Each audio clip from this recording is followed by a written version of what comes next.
कर्जत तालुक्यातील एक यशस्वी उद्योजक, एक म्हणण्यापेक्षा आमचं भूषण असणारे आणि आमचे मित्र, दोघेही तालुक्याचं भूषण म्हणावं असं ज्यांनी कारकीर्द गाजवली, उद्योग क्षेत्रामध्ये अत्यंत यशस्वी झाले असे माझे दोन्ही मित्र उद्योजक श्री बापूसाहेब खराडे आणि श्री भाऊसाहेब जंजिरे यांच्या समवेत आपण आज एक हितगुज करूया आणि त्यांच्या त्या उद्योग क्षेत्रातील यशाचं गमक समजून घेऊया. नमस्कार, मी भाऊसाहेब जंजिरे. खरं तर गेल्या 2-3 महिन्यापासून अनेक पुस्तकं वाचत असताना मला एक विचार माझ्या मनामध्ये आला की आपण जे काही काम करतोय, आपण जे कष्टातून आपलं जे काही छोटंसं विश्व निर्माण केलेलं असतं, जे तोडकं मोडकं का होईना पण ते विश्व असतं, ते आपण आपल्या पाठीमागच्या पिढीला किंवा आपल्या पाठीमागच्या लोकांना जे आपल्या बरोबरीने पुढे जाण्याचा प्रयत्न करत आहेत किंवा ज्यांना काही उद्योगधंद्यामध्ये उतरायचं आहे, अशा लोकांना आपल्या जीवनातले अनेक काही कटू चांगले अनुभव हे लोकांपर्यंत मांडावेत असा विचार मागच्या 2-3 महिन्यापासून माझ्यामध्ये आला.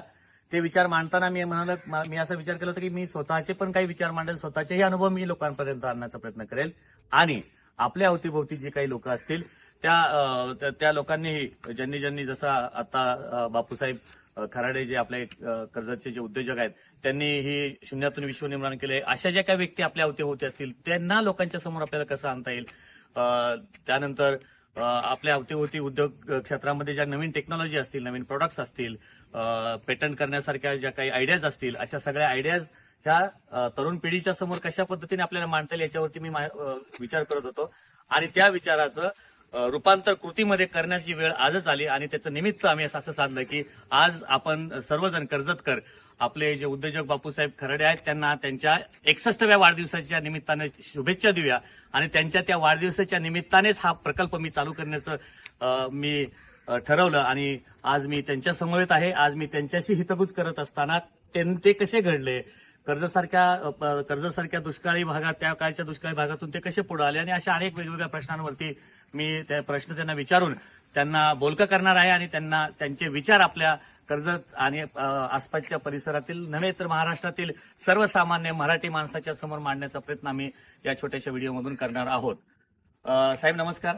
नमस्कार. सर्वप्रथम मी माझ्या कुटुंबाच्या वतीने, माझ्या वतीने, माझ्या इंडोटेक ग्रुपच्या वतीने आणि कर्जत आणि आपल्या अहिल्यानगर या सगळ्या जिल्ह्याच्या वतीने तुम्ही आमचे भूषण आहात आणि तुम्ही खरंच भूषण आहात. तुमच्या 61व्या वाढदिवसानिमित्त आम्ही तुम्हाला शुभेच्छा देतो.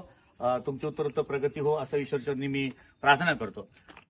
साहेब, आपल्याला एक छोटासा पहिला प्रश्न मला विचारायचा आहे की आपण आज 61 वर्ष आपल्या आयुष्याची कंप्लीट केलेली आहात आणि त्यात 30 ते 35 वर्ष तुम्ही व्यवसायामधले पूर्ण केलेली आहात. कर्जत सारख्या दुष्काळी भागातून जेव्हा आपण आलात आणि या ठिकाणी मुंबई सारख्या ठिकाणी आपण आपलं विश्व निर्माण केलं, आज तुम्ही गावाकडेही मोठी इंडस्ट्री उभी केलेली आहे. हे सगळं करत असताना कर्जतचा त्या काळचा दुष्काळी कर्जत आणि आत्ताचा कर्जत आणि तुम्ही तिथून इथपर्यंत आला याच्याबद्दल काही आम्हाला सांगाल का? सर्वप्रथम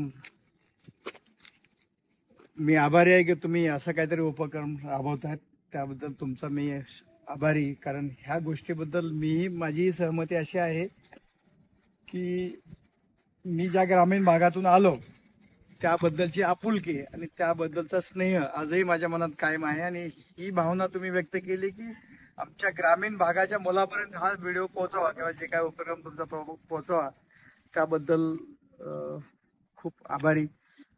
ज्या ग्रामीण भागातून आलो त्यावेळीची परिस्थिती आजच्या परिस्थितीमध्ये खूप फरक झालेला जाणवतोय, दिसतोय.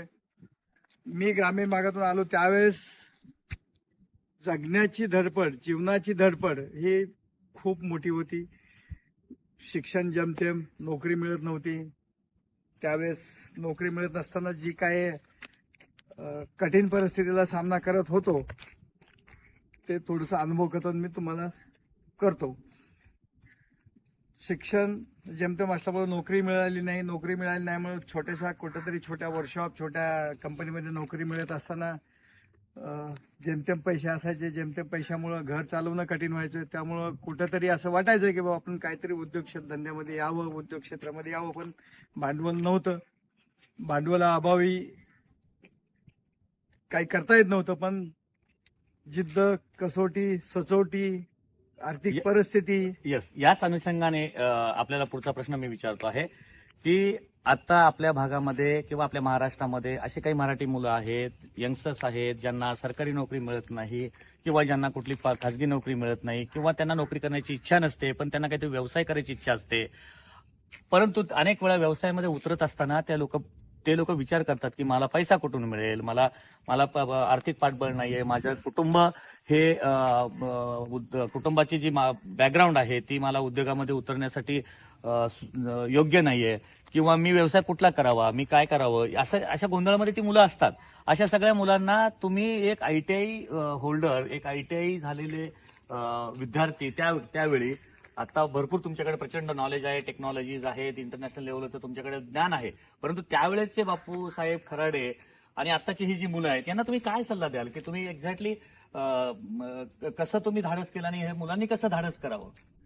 एक नक्कीच आवर्जून सांगेल की सगळ्यांनी अगदी आवर्जून कधीही आपली कशाचीही कमतरता न बाळगता किंवा न्यूनगंड न बाळगता उद्योग क्षेत्रामध्ये तो छोटासा उद्योग सुरू करा. छोटासा उद्योग हा त्याची यशाची गुरुकिल्ली पायरी म्हणा. तुम्ही खूप मोठ्या स्केलची स्वप्न सुरुवातीला बघू नका, स्वप्न मोठी बघा, पण सुरुवात छोट्यानी करा. हा माझा सल्ला नेहमी आपल्या मुलांना, सगळ्या जे काही होतकरू मुलं आहेत, तरुण मुलं आहेत त्यांच्यासाठी राहील की सुरुवात छोटी करा. त्यामुळे तुम्हाला यशाला अपयशाला खचून न जाता ते सुरुवात चालू करून तुम्हाला मोठ्या यशाचे स्वप्न बघता येतात. तर तुम्ही सुरुवात पहिली करा, स्वप्न मोठी बाळगा आणि त्याच्यासाठी जिद्द, सचोटी, कसोटी आणि तुम्ही नेहमी त्यासाठी पॅशनेट व्हा. त्यासाठी तुम्ही खूप म्हणजे काय असं त्यासाठी एक्साइट व्हा, त्यासाठी एनर्जी घेऊन काम करा असं आपल्याला म्हणायचं आहे. तुम्ही त्याला खूप न्याय द्या. याच अनुषंगाने आपल्याला मी तिसरा प्रश्न आणि हा शेवटचा प्रश्न असेल आपल्याला विचारतो आहे की आपण सुद्धा अगदी छोटं स्वप्न बघितलं होतं. कर्जतमधून आपण निघालात. आपल्या गावाचं नाव काय सांगितलं साहेब? कर्जतमध्ये कापरेवाडी गावातून आपण निघालात. त्यानंतर आपण मुंबईला आलात. आपल्या कुटुंबाचा आधार घेऊन आपण मुंबईमध्ये राहिलात. स्वतःचं स्वप्न मात्र प्रचंड मोठं बघितलं आणि छोट्यापासून सुरुवात केली. आता माझा जो प्रश्न आहे की आता इथून पुढं 5 वर्षानंतर बापूसाहेब खराडे कर्जतचे भूमिपुत्र आहेत, उद्योजक आहेत, त्यांना आम्ही कुठे बघू? खूप चांगला प्रश्न विचारला. ते स्वप्न बाळगायची, ती मोठं स्वप्न बघण्याची आणि मोठं होण्याची सुरुवात नक्की झालेली. त्या सुरुवातीला 5 वर्षांनंतर आपली जी स्प्रेटेक कंपनी आहे, जी भारतात आणि ग्लोबली आता ती खूप मोठी स्प्रेड होताना बघतोय मी आणि ते होणार आहे. ती 5 वर्षात अगदी जागतिक लेवलला मी ती कंपनी घेऊन जाणार आहे. ते स्वप्न बाळगलंय आणि त्या दृष्टीने सगळी पावलं पुढे चालली आहेत. नक्कीच स्प्रेटेक एक ग्लोबल सिम्बॉल किंवा ग्लोबल नाव बनेल आणि त्या दृष्टीने माझी खूप चांगली वाटचाल चाललेली आहे, होणार आहे. आणि हे काही मुलांनी म्हणजे आपल्या ग्रामीण भागातल्या कोणा मुलांनी ज्यांना उद्योग व्यवसायामध्ये उतरायचा अशा त्यातून काहीतरी बोध असा मी सांगेल तुम्हाला की